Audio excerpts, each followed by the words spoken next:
Well, all right. Hello, everyone, and happy Thursday. It's digital host A.J. Wuest here, welcoming you back to Before the Four. Of course, the live stream where I go through some of 48's top news stories and then some before our 4 o'clock newscast. I hope you're all having a fantastic afternoon so far, wherever you're watching Before the Four this afternoon, whether it's on Facebook, YouTube, or the 48 Now live stream. As always, thank you so much for watching and spending just a bit of your Thursday afternoon here.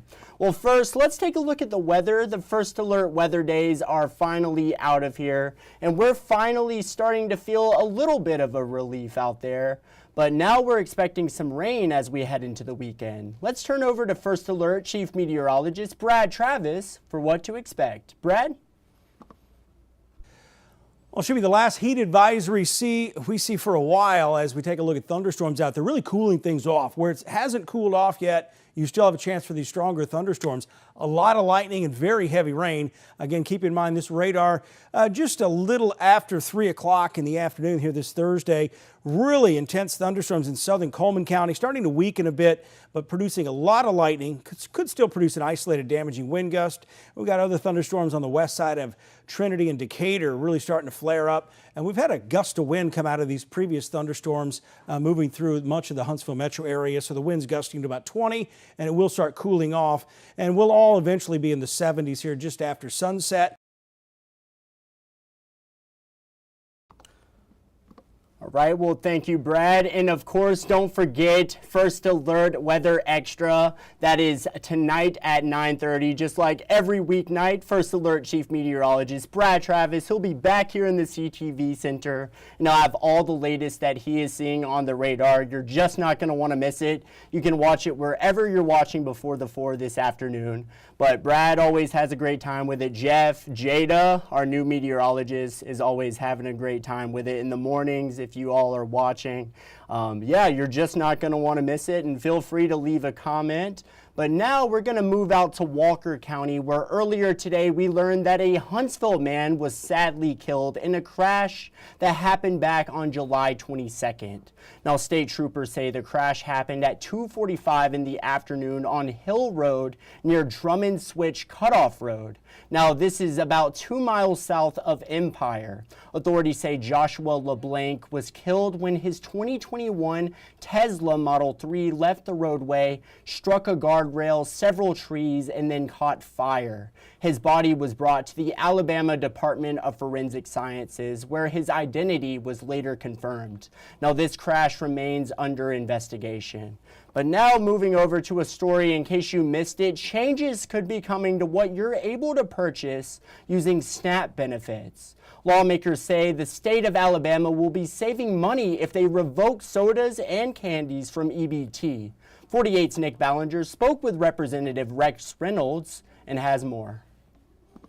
The federal government currently pays for 100% of SNAP benefits, but because of President Donald Trump's spending package, that may change. Starting in 2028, if a state's error rate is over 6%, meaning 6% of SNAP dollars are distributed incorrectly, it could be required to pay millions towards SNAP. With the possibility of Alabama having to pay a larger share for SNAP benefits, state lawmakers are trying to find ways to save the state money, which means recipients might have to be a little bit more selective when it comes to their shopping. Alabama's error rate is already over the federal government's threshold, meaning the state would have to pay around $103 million. And that number's gotten way out of control. Representative Rex Reynolds says in an effort to save money, lawmakers are in talks to remove soda and candy from the benefits. In turn, Reynolds says this would also hopefully improve health and lower what the state has to pay on Medicaid. We need to feed the children that need nutrition, and the Cokes and the candy needs to come off that. That'd be a significant savings for Alabama.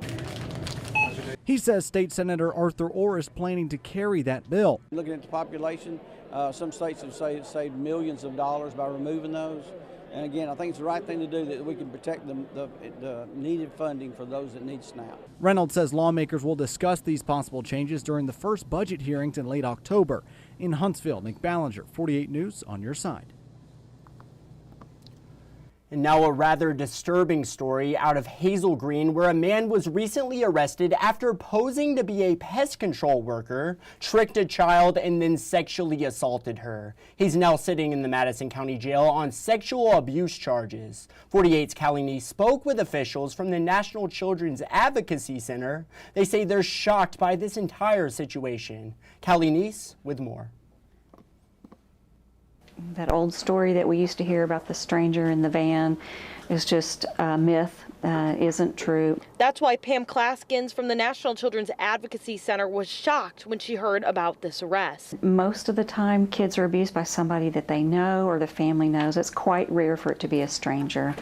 Klaskins told me that even though it is rare, it is important to have conversations with your child about stranger danger and what to do if someone knocks on the door if an adult is not home with them. Just having the conversation about what would you do if somebody comes to the door, somebody calls and I'm not here, what are you going to say? It's okay not to answer the door. It's okay not to answer the phone. Madison County Sheriff Kevin Turner says that he is proud of the swift work done by his deputies and detectives and that evil like this will not be tolerated in Madison County. Reporting in Huntsville, Callie Neese, 48 News, on your side.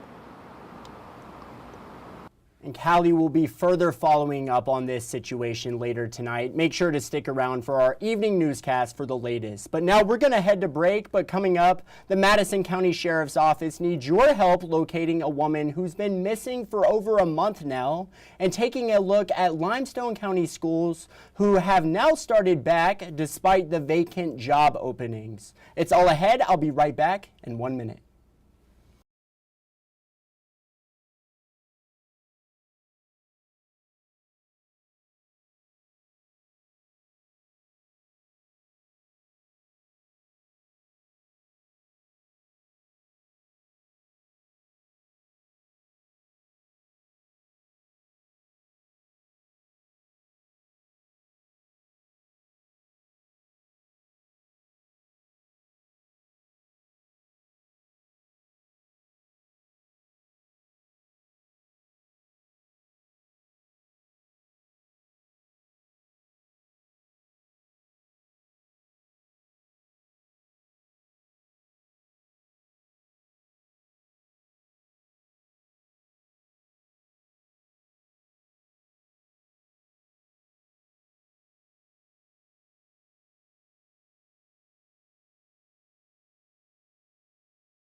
All right, well, hello everyone and welcome back to Before the Four. Now, the Madison County Sheriff's Office is looking to find a missing woman last seen on June 15th.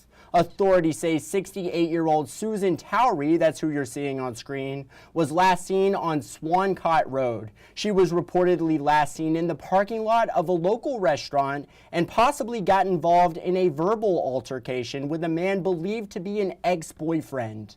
Authorities also say there have been reports indicating she may have been showing signs of an altered mental state. Towery is 5'6", weighs 108 pounds, and has brown hair. And if you know where she is, call 256-533-8844. But now moving out to Limestone County, where classes are now back in session as of today. Hard to believe. This all while the school system is short-staffed. 48's Faith Delp with the story.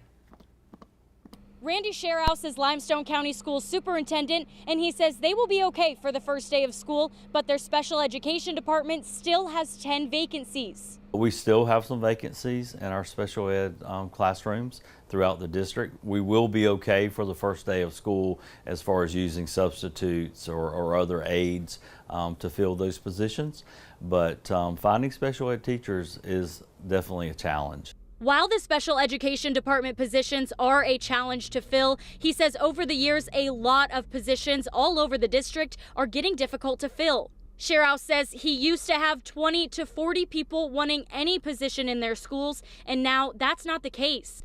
There are still openings in elementary schools across the district, but Sherhouse says they have a plan for the future. He says they are starting an apprenticeship program for students who want to be teachers and hopefully will want to stay in Limestone County and fill these vacancies one day. Sherhouse hopes devoting time and resources into students who want to be teachers will someday teach in the district they grew up in. individuals, students in our district who want to become teachers, we want to make sure we take care of them so they'll stay here in Limestone County and will help us in the future. With buses and student drivers back on the road tomorrow morning, Sharehouse asks for everyone to be patient and be careful with students on the roads again. Reporting in Limestone County, Faith Delp 48 News on your side. And now check out this awesome story from today's good side. He's honored veterans for decades by playing taps. In fact, this veteran himself estimates he's played the solemn song at more than 500 funerals. And he says he won't stop as he enjoys his 9th decade. LNL's Charles Harrington introduces us to the former Navy pilot with honor in his heart and a trumpet in his hand. Let's take a look.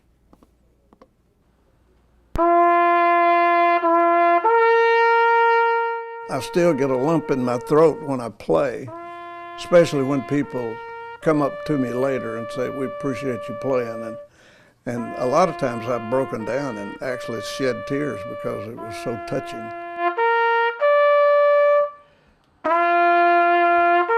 For 90-year-old Howell Purvis, playing taps is a calling. I just feel like it's something that I need to do and want to do to honor these men that gave their full sacrifice for our country. You know, that's what it's all about.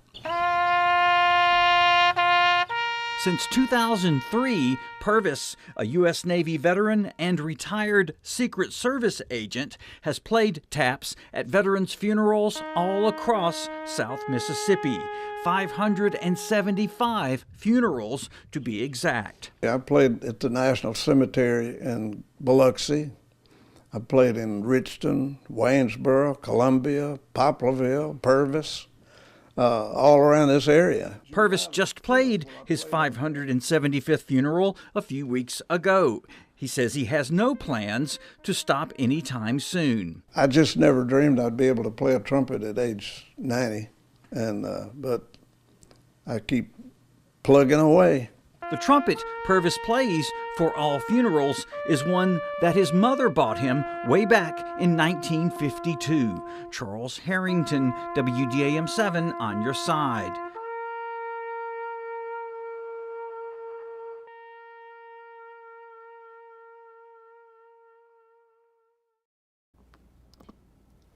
Such an awesome story there. And speaking of stories like that, let's go into the stories you're just not going to want to miss coming up in our evening newscast. Following up on the dump truck running into the Target in Jones Valley yesterday, 48's Faith Delp will have more on that coming up. Another story you're just not going to want to miss, an attempt to make child sex abuse a death penalty offense in the state of Alabama. Get those details coming up. And finally, the back to school bash. Get that story, and these are just a few of the stories you're just not going to want to miss coming up in our evening newscast. And it is that time, y'all. It is time for Facebook fun, and of course, our 48 Facebook question of the day today.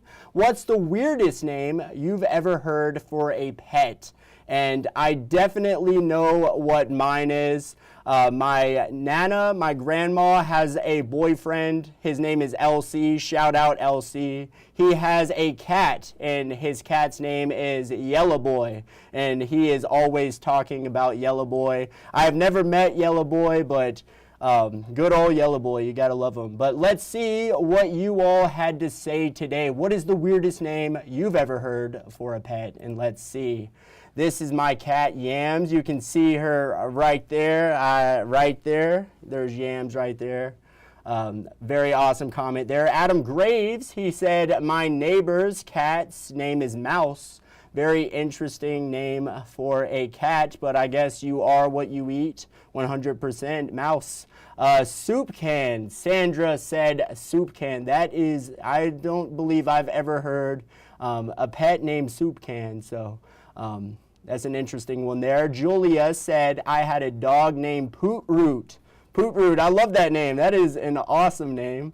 I might have to name one of my future pets Poot Root. Honestly, I might steal that from you. Katina said, my beloved horse Rooster. Aw. Tina also, another Tina said someone had a dog named Dog. Interesting. Hey, get creative with it, I guess. And then Sally said a cat named Outside. And let me guess, was it an outside cat or was it an inside cat? I need to know these answers right here. But awesome comments from you all today. Weirdest pet names. If you're watching at home right now and you have a weird pet name, feel free to leave it in the comments right here on Facebook, YouTube. Let's see. I think we do have a couple comments here. Beverly, how are you, Beverly? My dog is named Paxi. Paxi, very awesome. Very cool name right there. And it looks like we got another comment. Dina, hey, from Trinity, Alabama, just got an abundance of rain finally. Yes, it has been a minute. Gonna be cooling us off a little bit after these 3 straight scorchers of a day.